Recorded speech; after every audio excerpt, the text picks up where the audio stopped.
A dedi de şimdi. Süper. Bir de kulaklarına bakacağız. Polikliniklerde ve servislerde özellikle kış dönemlerinde hastalıkların artmasıyla beraber yoğunluğumuz polikliniklerde çokça artmış bulunmakta.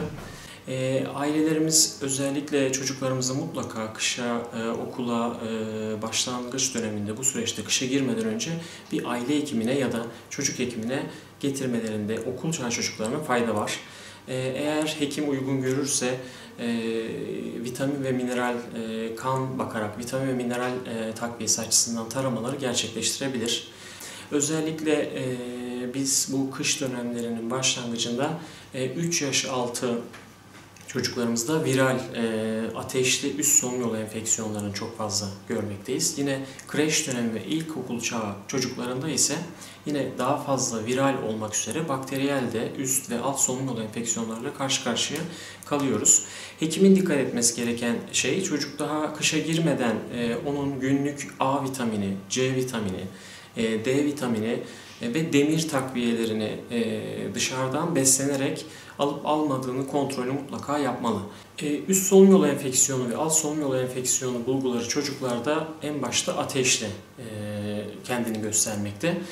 Bizim için önemli olan çocuk hekimi olarak, aile hekimi olarak dikkat ettiğimiz konu özellikle kreş döneminde ve ilkokul çağı çocuklarında 38 derece ve üstü 3 günden daha fazla süren inatçı ateş, iştah kaybı, boğaz ağrısı, kuru öksürük, halsizlik, ciddi eklem ağrıları durumlarında özellikle de küçük çocuklarımızda iştah kaybı, sıvı kaybı ve dirençli ateş durumlarında mutlaka aile hekimine ya da çocuk hekimine yani bir hastaneye başvuruda bulunmaları en önemli tavsiyemiz. Ama çocuğun neşesi yerinde, iştahında herhangi bir sıkıntı yok, inatçı olmayan bir ateş söz konusu, herhangi bir sıvı alımında bir problem yok.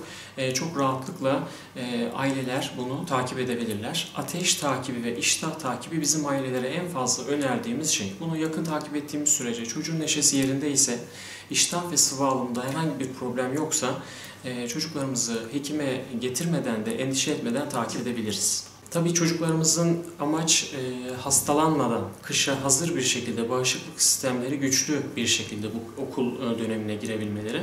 Burada öğretmenlerimize de ailelerimiz kadar iş düşüyor. Mutlaka öğretmenlerimiz her teneffüs sınıfları havalandırmayı unutmasınlar. Onun haricinde uzun teneffüsler var biliyorum. Yine sınıf öğretmenlerimiz uzun teneffüsler sonrasında çocukların el hijyenine dikkat etmeli. Ellerini yıkadıklarından çocukların emin olmalı. Özellikle tuvaletten sonra, yemekten sonra. Ayrıca bence sınıf öğretmenleri, kreş çağı çocuklarımızın öğretmenlerinin sabahleyin çocukların okula geldiklerinde tok gelip gelmediklerini, sabah kahvaltısı yapıp gelmediklerinde bence sorgulamalarında çok fayda var. Çocuklarımızın günlük A, C, D vitamini ve demir açısından kış mevsimine özel mevsimde meyve ve sebzelerle beslenmesini çok önemsiyoruz. Özellikle uykularına çok dikkat etmelerini istiyoruz. Okul çağı çocuklarımız maalesef çağımız sosyal medya çağı. Uykularından feragat edip derslerine ya da sosyal medyaya, ekran maruziyetine daha fazla önem verebiliyorlar. Yeterince uyku uyuduklarından ailelerin çok emin olmaları gerekiyor. Yeterince sıvı alımından bahsetmiştik. Polikliniklerde benim gözlemlediğim okullar açıldığında çocuklarımız yeterince su almıyorlar. Derslerin yoğunluğuyla ya da oyuna dalma sebebiyle yeterince sıvı aldıklarından da emin olmamız gerekiyor.